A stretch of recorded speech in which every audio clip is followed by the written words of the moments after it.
يحصي النعماء العبد ولا يؤدي حقه المجتهد الذي لا يدركه عبد الهم ولا يناله غوث في الفلك الذي ليس لصفاته حد محدود ولا نعت موجود ولا وقت معدود ولا أجل ممدود فترى الخلائق بقدرته ونشر الرياح برحمته وبدل بالسحور ميدان أرضه. الصلاة والسلام على نبيه وصفيه وحبيبه وأمينه وحجته النبي الأمي المكي المدني القرشي الهاشمي الأبطحي سيد الثقلين نبي الحرمين إمام القبلتين وسيلتنا في الدارين جد الحسن والحسين أبي القاسم محمد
میں جو بچہ ہے میں اسے تیری نظر کرتے کرتی ہوں اور میں اسے باقی ہر کام سے آزاد کر دوں گی۔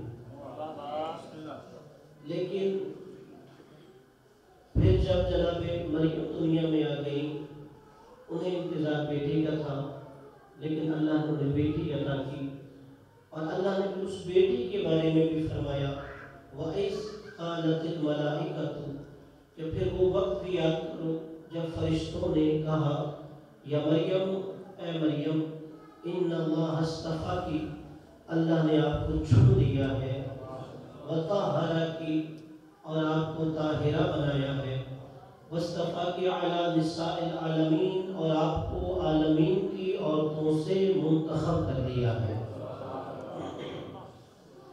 اگر یہی دیکھا جائے کہ اللہ نے ایک وقت یاد دلایا، اور وہ وقت یہ ہے جناب مریم سلام اللہ علیہ سے جب فرشتے کلام کر رہے تھے، اور اگر ہم میں سے ہر ایک قرآن کو بصالت نہیں وسیلہ سے پڑھے تو ہم کتنی ایسی آیتیں دیکھتے ہیں جس میں اللہ ہمیں بار بار کچھ یاد کرواتا ہے۔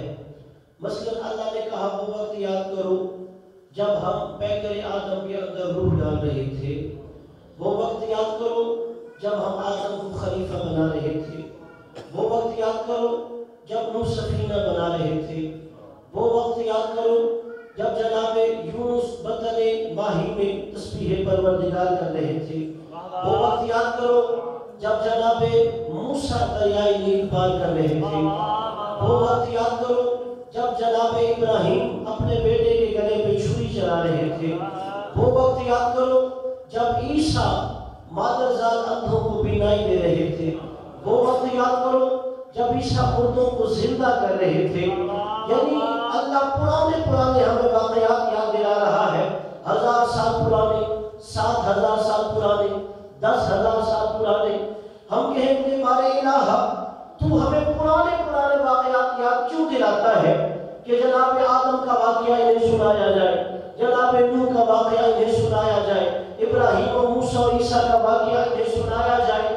عجب نہیں ہمیں خدا جواب دے، میں اس لیے تمہیں وہ پرانے واقعات سنا رہا ہوں کہ میں تمہیں قرآن میں مزاج رحمان سمجھا رہا ہوں۔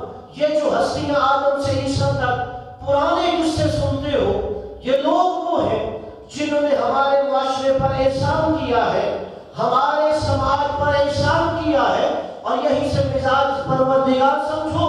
ہم جیسے ایمان فراموش کو گوارا نہیں کرتے، ویسے احسان فراموش کو گوارا نہیں کرتے۔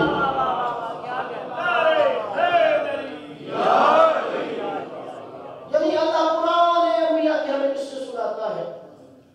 میں کہوں گا بارے الہ، تو نے اگر سنانا ہے تو ہمارے نبی کے قصے سنا، تو ہمیں جناب آدم کا قصہ کیوں سناتا ہے؟ ہم نے جناب آدم کا تو کلمہ پڑھنا نہیں ہے، تو جناب ابراہیم کا قصہ سناتا ہے، ہمیں تو جناب نوح کا قصہ سناتا ہے۔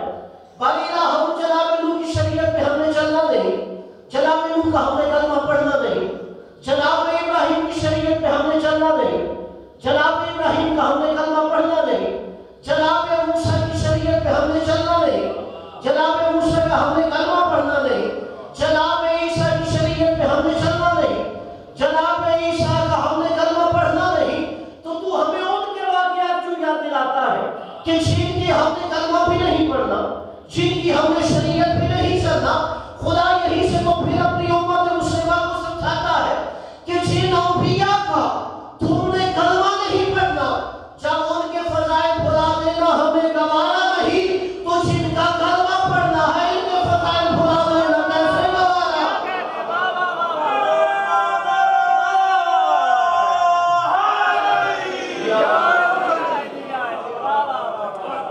کل ایمان، کل قرآن، یک زبان، ناطق قرآن، نعرہ حیدری۔ مالک آپ کو سلامتی ہو دے۔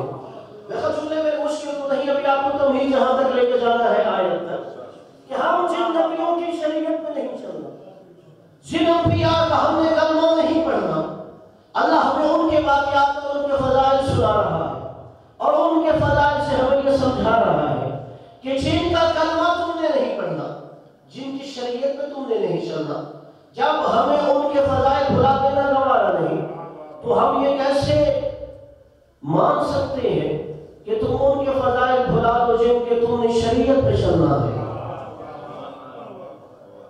تو اللہ نے یہاں پہ کہا وَإِذْ قَالَتِ الْمَلَائِكَةُ کہ وہ وقت یاد کرو جب فرشتے کہہ رہے تھے. اور دیکھیے اللہ نے جتنے پرانے انبیاء کے واقعات بیان کیے ہیں اگر آپ کو پڑھیے تو ایسے لگتا ہے جیسے فضائل آل محمد کی کوئی تمہید باندھی جا رہی ہے. ان سے تو میرا کلام ہی نہیں جنہیں نیند آ رہی ہے.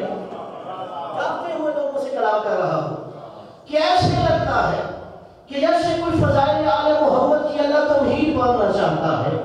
ایسے اللہ جناب آدم سے قصہ شروع کر رہا ہے اور اللہ در حقیقت یہی سمجھا رہا ہے کہ دیکھو ہم صرف نبیوں کی قصے نہیں بیان کر رہے, نبیوں کی ماؤں کے بھی قصے بیان کر رہے. جناب مریم کا قصہ بیان کر رہا تھا, جناب ہاجرہ کا قصہ بیان کر رہا تھا, جناب سارہ کا قصہ بیان کر رہا تھا. اور اللہ نے کہا میں اس لیے یہ قصے بیان کر رہا ہوں کہ تم واقعہ آدم کا پڑھنا, شان محمد مصطفیٰ کی سمجھنا.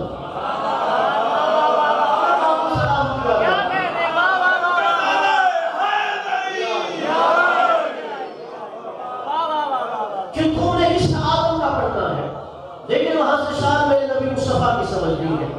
تم نے قصہ جناب نوح کا سمجھنا ہے اور شان تو محمد کی اہل بیت کی سمجھنا. تم نے قصہ ابراہیم کا پڑھنا ہے, شان وہاں کی میرے مصطفیٰ کی سمجھنا ہے. تم نے قصہ عیسیٰ کا پڑھنا ہے, شان میری مصطفیٰ کی سمجھنا ہے.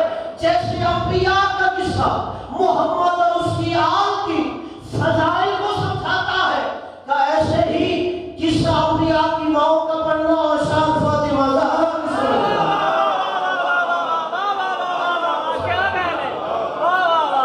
برکت جناب سیدہ فاطمہ الزہرا سلام اللہ علیہا بلند الصلوات.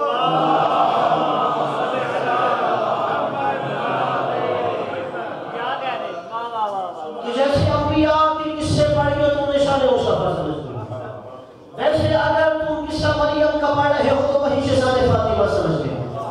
اگر تم قصہ جناب سارہ کا پڑھ رہے ہو وہی سے شان سیدہ سمجھ لے گا. اب وہی جناب مریم کے مقام کے لیے کہا وَإِذْ قَالَتِ الْمَلَائِكَةُ کیا وہ وقت یاد کرو جب فرشتوں نے کہا یا مریم اے مریم. اچھا یہاں رک کے بھی جملہ کہہ دیتا ہوں, فرشتے خواب میں نہیں کہہ رہے تھے, فرشتے خواب میں نہیں کہہ رہے تھے. جناب مریم سلام اللہ علیہا کے سامنے شکل و صورت میں آیا تھا فرشتہ, اور انسان کی شکل میں آ کے وہ فرشتہ جناب مریم سے ہم کلام ہو رہا تھا. تو اس کا مطلب یہ ہے کہ یہ جو عقیدہ کہا جاتا ہے فرشتہ صرف نبی سے کلام کرتا ہے, یہ عقیدہ قرآن کی آیتوں سے ٹکراتا ہے. اور یہی آیت سے پڑھ کے ہمیں ماننا پڑے گا اگر فرشتہ جناب مریم کے گھر میں آ کر جناب مریم سے کلام کرے تو بھی حیرت کی بات نہیں, اگر وہی فرشتہ سیدہ کے گھر میں چکی جلائے تو بھی حیرت کی بات نہیں.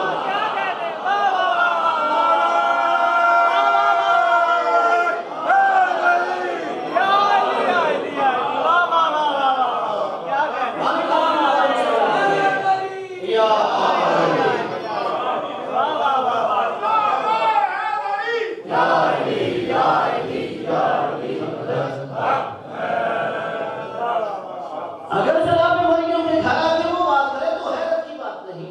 اسی طرح اگر وہی فرشتوں کا سردار جناب سیدہ کے گھر میں چکی چلانے لگے تو یہ بھی حیرت کی بات نہیں.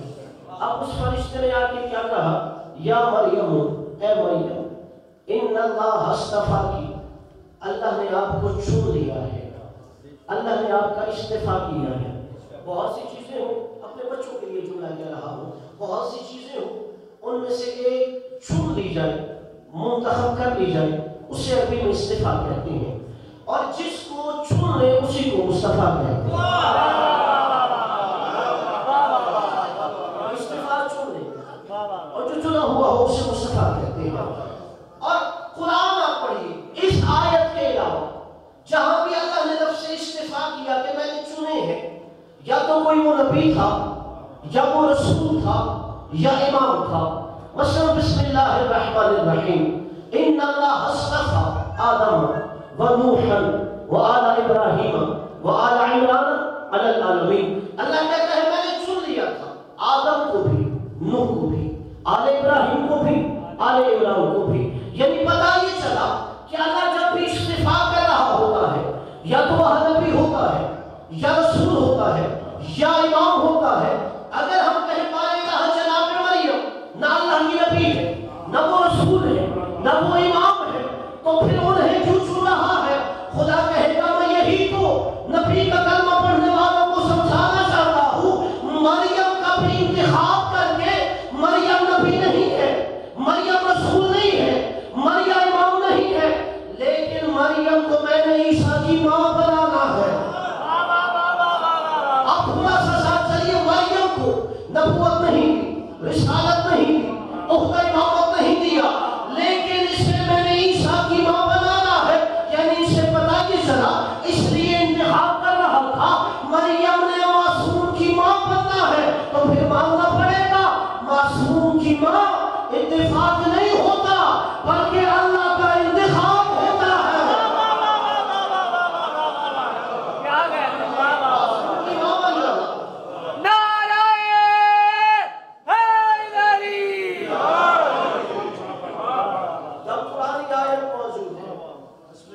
تو ہمیں یہ ماننا پڑے گا جب اللہ نے جناب مریم کا استعفا کر لیا، اس لیے کہ نبیوں کی ماں یا معصوموں کی ماں یہ بھی اتفاق نہیں ہوتا، یہ انتخاب ہوتا ہے. اللہ اسے چن لیتا ہے.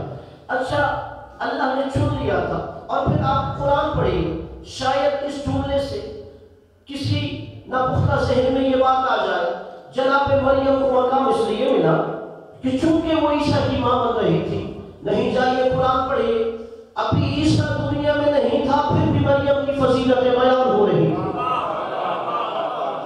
ابھی جناب عیسیٰ دنیا میں نہیں آئے، اللہ نے جناب مریم سلام اللہ علیہ کی فضیلت بیان کی. اور اللہ یہاں سے یہ بھی سمجھا رہا تھا کہ جناب مریم کی فضیلت صرف جناب عیسیٰ کی وجہ سے نہیں ہے بلکہ خود جناب مریم بھی صاحب فضیلت و کمال تھی. جناب مریم کا احترام جناب عیسیٰ کی وجہ سے نہیں ہے. اگر جناب عیسیٰ کی وجہ سے ہوتی تو ان کی فضیلت ولادت عیسیٰ کے بعد ہوتی. ہم نے ولادت عیسیٰ سے پہلے جناب مریم کی فضیلتیں پڑھ کے دنیا کو مقام مریم و فاطمہ سمجھایا ہے کہ جناب مریم کا مقام جناب عیسیٰ کی وجہ سے نہیں. اسی طرح دنیا سمجھ لے فاطمہ کی بھی فضیلت ہے محمد مصطفیٰ کی وجہ سے نہیں، فاطمہ کی اپنی وجہ سے ہے. چلو دلیل دے رہا ہوں، اتنی خود محترم تھی کہ جب حدیث کتاب میں اللہ تعارف کرتا رہا تھا تو محمد سے فاطمہ کا نہیں، فاطمہ سے محمد کا تعارف ہو رہا تھا.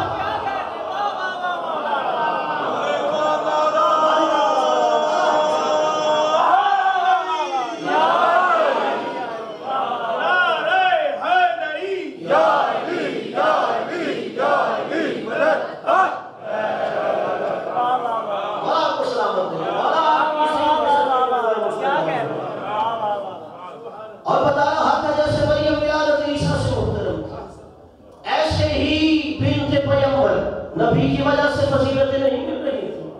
خود مقام اتنا بلند تھا کہ وہ خود سے محترمہ ہو رہی تھی. اور اس لیے اللہ نے دلیل بنا دی آیت تطہیر اور حدیث کے ساتھ کہ وہاں پہ نبی سے جناب سیدہ کا تعارف نہیں ہوا بلکہ وہاں پر جناب سیدہ سے نبی کا تعارف ہو رہا تھا. میں نے پہلے بھی کہا لیکن بچوں کے لیے تذکر کے لیے کہہ رہا ہوں. اور اللہ نے جب وہاں پہ تعارف کروایا یہ نہیں کہا تھا کہ یہ جو چادر کے نیچے آ گئے ہیں یہ محمد ہے، محمد کی بیٹی ہے، محمد کے داماد ہے، محمد کے نواسے ہیں، بلکہ اللہ نے تعارف یوں کروایا ہم فاطمہ فابوہا وبعلوہا وبنوہا. فاطمہ ہے، فاطمہ کے بابا ہیں، فاطمہ کے شوہر ہیں، فاطمہ کے بچے ہیں، تاکہ دنیا کو پتہ چل جائے محمد کے رشتہ داروں کو اہل بیت نہیں کہتے، فاطمہ کے رشتہ داروں کو اہل بیت کہتے ہیں.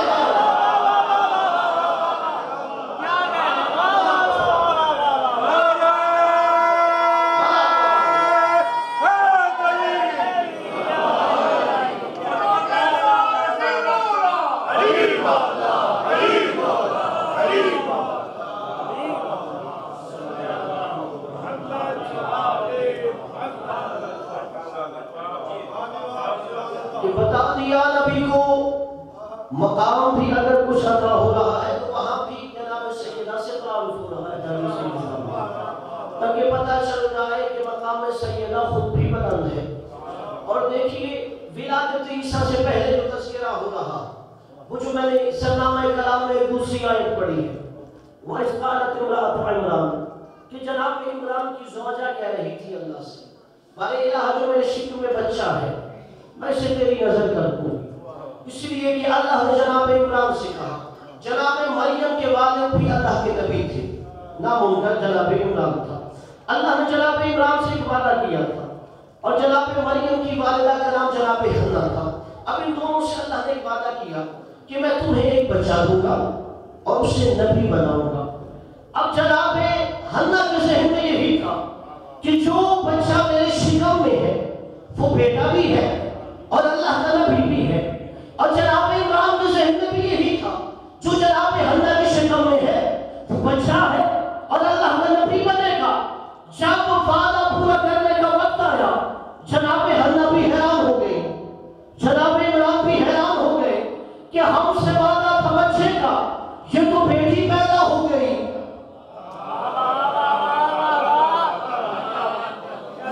جو دو چار پریشان سے ہے ان کے لیے پریشانی میں اضافے کے لیے جملہ کہنے لگا ہوں اللہ تو وعدہ کے خلاف نہیں کرتا.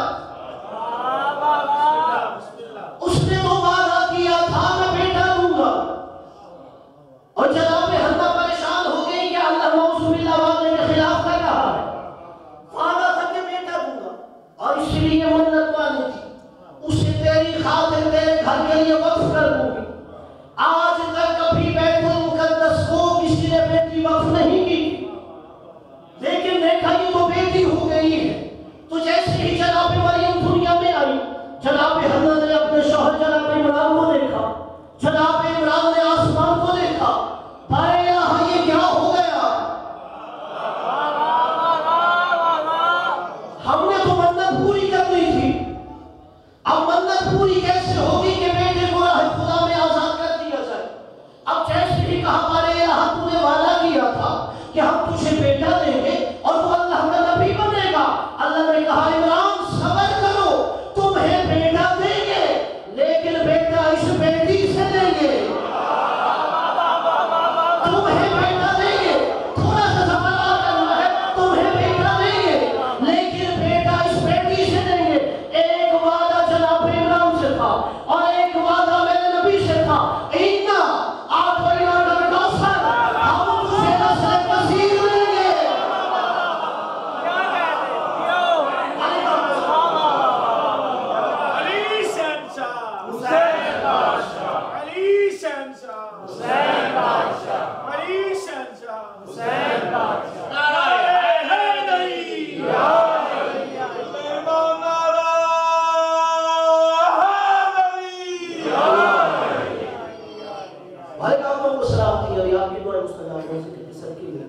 وعدہ جناب مریم کے ماں باپ سے بھی تھا کہ تمہیں بیٹا دیں گے وہاں بھی اللہ نے بیٹی دی. اور یہاں پر ہمارے نبی سے وعدہ تھا تجھے نسل کثیر دیں گے اور یہاں پر بھی اللہ نے بیٹی دی. اور وہاں پر پھر اللہ نے کہا عمران کو تجھے بیٹا دیں گے لیکن وہ بیٹا جو نبی بنے گا اس بیٹی سے دیں گے. اب جناب مریم نے گھر جناب عیسیٰ پیدا ہوئے. رشتے میں جناب عمران نانا تھے اور جناب عیسیٰ نانا کا نواسہ ہی ہوتا ہے پریشان ہو گیا. تو جب وہ نانا ہے تو وہ نواسہ تھے. رشتے میں جناب عمران نانا تھے جناب عیسیٰ نواسے تھے. اب جائیے قرآن پڑھیے جس مرضی مفسر کا قرآن اٹھا لیجیے کہیں پر بھی قرآن میں جناب عمران کو جناب عیسیٰ کا نانا نہیں کہا اور جناب عیسیٰ کو عمران کا نواسہ نہیں کہا. سارے قرآن میں جناب عیسیٰ کو آل عمران کہا گیا.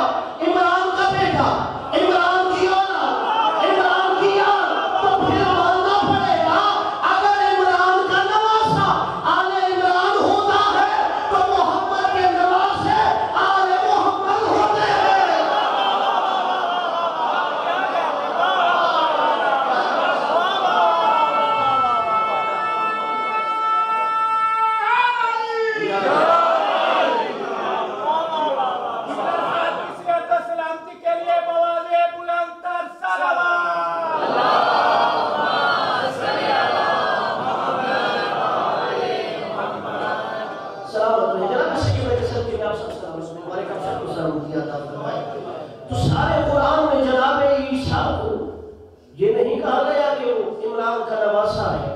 جہاں بھی آیا ہے یہ آل عمران ہے، اور اللہ وہاں سے آل محمد بھی سمجھا رہا تھا کہ جیسے عمران کا نواسہ آل عمران ہوتا ہے ویسے محمد کے نواسے آل محمد ہوتے ہیں۔ اور اللہ نے جو وعدہ کیا تھا جناب عمران سے کہ ہم تجھے بیٹا دیں گے اور اسے معصوم اور نبی بنائیں گے، اور اللہ نے وہ وعدہ جناب عیسیٰ کی صورت میں پورا کر دیا۔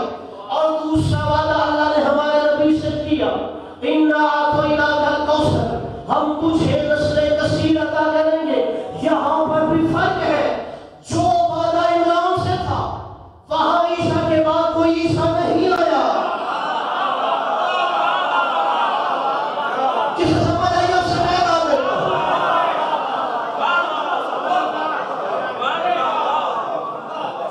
جہاں والا بیٹے کا تھا ہم معصوم دیں گے، وہاں عیسیٰ کے بعد کوئی عیسیٰ نہیں آیا، وہاں نبی کے بعد کوئی نبی نہیں آیا۔ جو وعدہ میرے نبی سے تھا کہ تجھے نسل کثیر دیں گے، وہاں محمد کے بعد محمد آ رہا تھا، وہاں محمد کے بعد محمد آ رہا تھا۔ میرے نبی نے کہا تھا اولنا محمد، اوسطنا محمد، آخرنا محمد، کلنا محمد۔ میرا پہلا بھی محمد، درمیانہ بھی محمد، آخری بھی محمد، ہم 14 کی 14 محمد ہے۔ یعنی نبی امت کو سمجھا رہے تھے محمد بھی محمد ہے تو علی بھی محمد ہے، حسن بھی محمد ہے تو حسین بھی محمد ہے، زین العابدین بھی محمد ہے، محمد باقر بھی محمد ہے، جعفر صادق بھی محمد ہے، موسیٰ کاظم بھی محمد ہے، علی رضا بھی محمد ہے، محمد عقیل بھی محمد ہے، علی نقی بھی محمد ہے، حسن عسکری بھی محمد ہے، جو بندر غیبت میں ہے وہ بھی محمد ہے۔ اب یہی پہ معصوم سے سوال ہو گیا، ساتویں امام سے سائل نے کہا کہ یا رسول اللہ، جب آپ کے جب نے یہ کہہ دیا پہلا بھی محمد ہے، درمیانہ بھی محمد ہے، آخری بھی محمد ہے، ہم 14 محمد ہے، تو یہ بھی وہ کہہ رہے تھے ہمارا پہلا بھی علی ہے، ہمارا درمیانہ بھی علی ہے، ہمارا آخری بھی علی ہے، ہم 14 علی ہے۔ میرا ساتواں امام کہتا ہے میرا نانا یہ کیسے کہہ دیتا، جو لوگ غدیر کا ایک علی گوارا نہ کر سکے تو 14 علی کیسے گوارا کرتے۔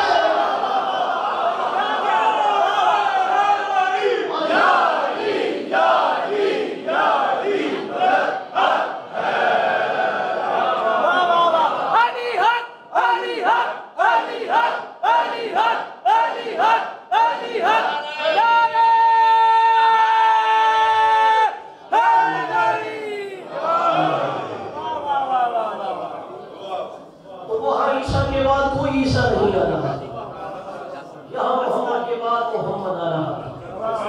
تو اب یہیں سے اگر شان فاطمہ اور شان سیدہ سمجھنی ہو اور شان مریم سمجھنی ہو، جو ایک معصوم کی ماں ہو اسے مریم کہتے ہیں، جو 11 معصوموں کی ماں ہو اسے فاطمہ کہتے ہیں۔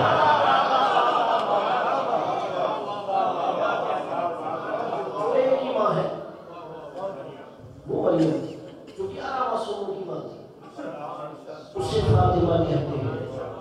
اور پھر اگر جناب مریم کو پڑھ لیا جائے قرآن میں تو ان کی فضیلت یہ بھی ملتی ہے، کلما دخل علیہا زکریا المحراب، جب بھی جناب زکریا جناب مریم کے کمرے میں داخل ہوتے تو دیکھتے ان کے سامنے مختلف انواع کے کھانے رکھے ہیں، تو جناب زکریا کہتے جا مریم انا لکی ھذا، تم حجرے سے باہر نہیں جاتی، باہر سے میرے علاوہ اندر کوئی نہیں کرتا، یہ کھانے کہاں سے آتے ہیں؟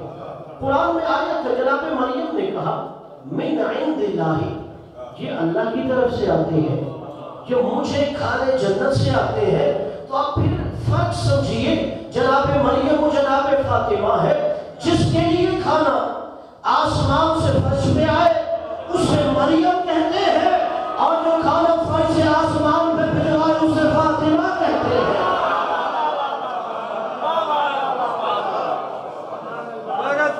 پاک بی بی سیدہ فاطمہ الزہرا سلام اللہ علیہا بلند تر صلوات۔